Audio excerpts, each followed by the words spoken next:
Hello to all my story lovers. Welcome back in Story Time channel. Today's story name is The Story of Agastya, written by Sudha Murty. Now let's go to the story. Several great sages have existed in our country's history. Seven of them are considered to be of the highest stature and collectively known as a Saptarshi. One of these special sages was Agastya, who continues to be respected today for his immense Vedic knowledge. He had the power to transport himself anywhere through land, water, and air. During the time of Agastya, the noble king of the land of Vidarbha and his wife approached the sage for the blessing of a child. They were desperate. Agastya used his yogic powers and combined the elegant features of animals and flowers and created the blessing of a beautiful baby girl. He blessed the girl with the eyes of a deer and fragrance of champa flower. He then blessed the king and his wife too. In due course, a daughter was born to the couple and she was named Lopamudra. Lopamudra grew up to be a striking and intelligent maiden. When she came to be a marriageable age, the king approached Agastya again and asked him, "O scared sage, I wish to get my daughter married. Do you know anyone who can match my daughter's beauty and wisdom?" Through all these years, Agastya had remained unmarried. He was happy to be so, but he gave in and agreed to get married upon the instance of his ancestors who wanted him to continue the lineage. So when he heard the king's worry, Agastya smiled and said, "Well, what about me, dear king? I will be equal to her in intelligence, wouldn't I? I can marry Lopamudra. I have received guidance from my ancestors to marry her." The king was unprepared for this. "How can I marry off my princess to him?" he thought. "Lopamudra is young and gorgeous, and the sage is middle aged. They are not compatible." However, the king was afraid to refuse the sage's request. Moreover, such an age gap between husband and wife was common practice in the old days. So he politely took the sage's leave and came back to the palace. There he told his family about what had happened. To his surprise, Lopamudra said, "Father, please don't worry. I am ready to marry the sage without a second thought." Despite his daughter's assent, the king was reluctant. Lopamudra, however, was intent on getting married to the sage, and in the end, the king had to give in. His daughter and Agastya were wed. After the wedding, Agastya said to his wife, "Princess Lopamudra, now that you are in an ascetic wife, you must leave the palace and its luxurious behind and come with me to live in the forest." Lopamudra agreed. To her surprise, the sage transformed himself into a handsome young boy using his yogic powers. He also created a palace for her in the middle of the forest. The couple led a happy and peaceful life there. Lopamudra wrote many Sanskrit verses and spread the sacred text of Lalita Sahasranama far and wide. This holy text contains 1000 names of the goddesses Lalita, a form of Parvati and popularly worshipped in South India. Together they traveled to the south of India where the Vindhya mountains were growing at a fast pace. As the couple passed the mountain range, the Vindhya bowed his head in reverence to Agastya. Sage Agastya said out loud, O Vindhya, I am pleased with your humility. I request you to stay this way until I come back. After the couple had crossed the mountain range, Lopamudra asked her husband, Why did you tell Vindhya to continue to bow his head? The sage smiled. Vindhya was growing too fast, my beloved, and its peak would have soon reached the clouds. If that happens, people will find it very challenging to cross the range. So I told him to stay in the same position so that he may not grow further. But after we pass the range on our way back, he will continue to grow, commented Lopamudra, slightly puzzled. We may consider not going back, dear wife. What do you think about settling in the south? Asked Agastya. Lopamudra smiled and nodded. And that's how it came to be that the Vindhyas mountain appear as if they are bowing and waiting in anticipation for the return of Agastya. The south of this mountain range is usually referred to as South India and what lies above known as North India. Soon Agastya and his wife settled down in their new home in the place known as Bhagamandala in today's Kurg district in the state of Karnataka.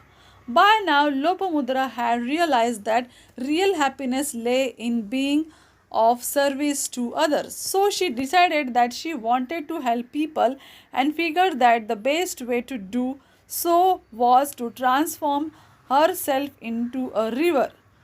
Turning herself into river, she resided in her husband's kamandalu, a small water pot that belongs to a sage.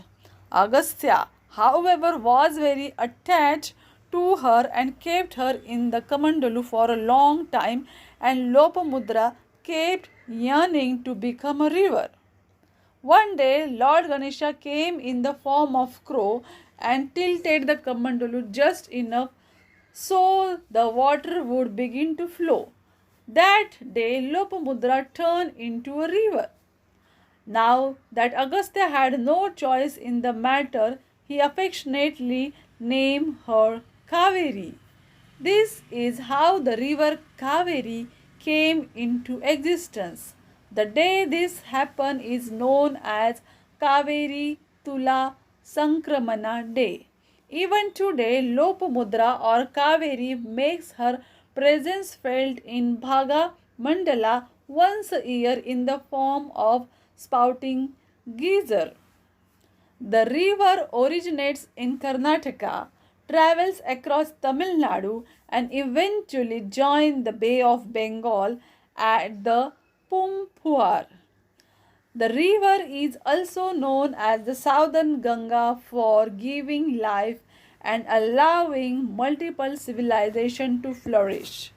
After Lopamudra became free-flowing Kaveri, Agastya began touring the southern parts of India.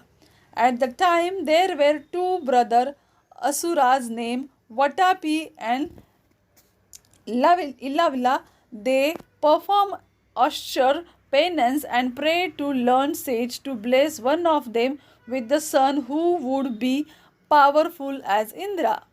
The sage refused. I don't have such strong powers, he said. The two headstrong brothers instantly killed him and foolishly decided to kill other learned sage also too. They thought of a devious plan to slay the sages. Whenever Ilavala saw a sage passing by, he would invite him to his hut for a meal. Vatapi, through his special powers, would turn himself into a ripe and delicious mango.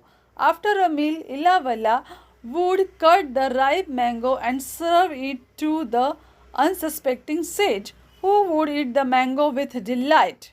Once the sage has finished eating the mango, Ilavala would call out to Vatapi and he would emerge from the sage's stomach, thus killing him in the process. Both the brothers would become euphoric after the execution of each sage they had fooled. They were very careful to do this quietly and only perform this trick on one sage at a time. Gradually, the strength of the learned sages in the world reduced. Once people began noticing the missing sages, they approached Agastya to find out what was happening. Though his great yogic powers, Agastya found out the truth and assured people that he would help. One day he pretended to be an innocent sage passing by and went to Ilavala and Vatapi's hut. As planned, Ilavala spoke to him and invited him to have a meal. The food was tasty and ripe mango was placed on Agastya's plate after the meal. Sage Agastya quickly ate the mango. When Ilavala went to wash the dirty dishes outside, Agastya caressed his stomach and said, Jirnom Bhavan, or digest please. As soon as the Ilavala came back, he called out the Vatapi, but his brother did not emerge from the sage's stomach. Ilavala was surprised. When he learned the truth, he knew that his brother was dead. So he surrendered to Agastya, who advised him to repent for his sins. Asura Ilavala asked for a favor. O sage, I know that Vatapi and I have done a lot of irresponsible and harmful deeds. Still, I would like to request that this area be named after my brother. Maybe it will remind the future generation not to behave like us. Agastya agreed and the area was named Vatapi. Over a period of time, Vatapi turned into Badami, the capital of the great Karnataka Empire.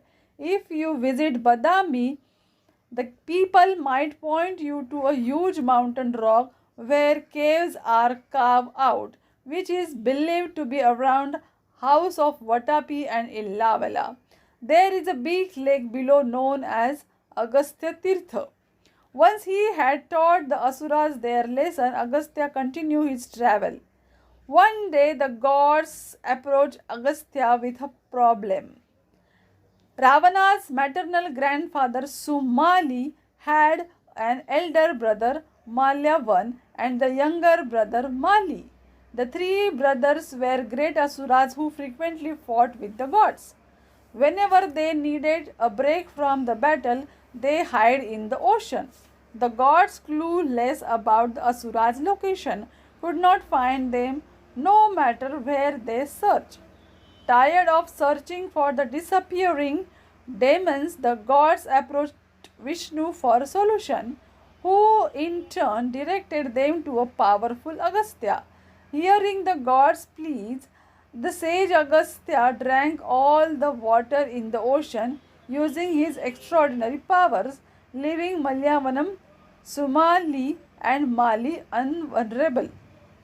Today, Agastya is still one of the most respected sages of India with a famous temple in Kerala that preserves his legacy. He is considered to be the father of Indian traditional medicine and had uncanny ability to predict the future by feeling the pulse of person through Nadi or pulse astrology. This is the end of the story. Do you like it? Then comment in the box and subscribe my channel. Bye bye.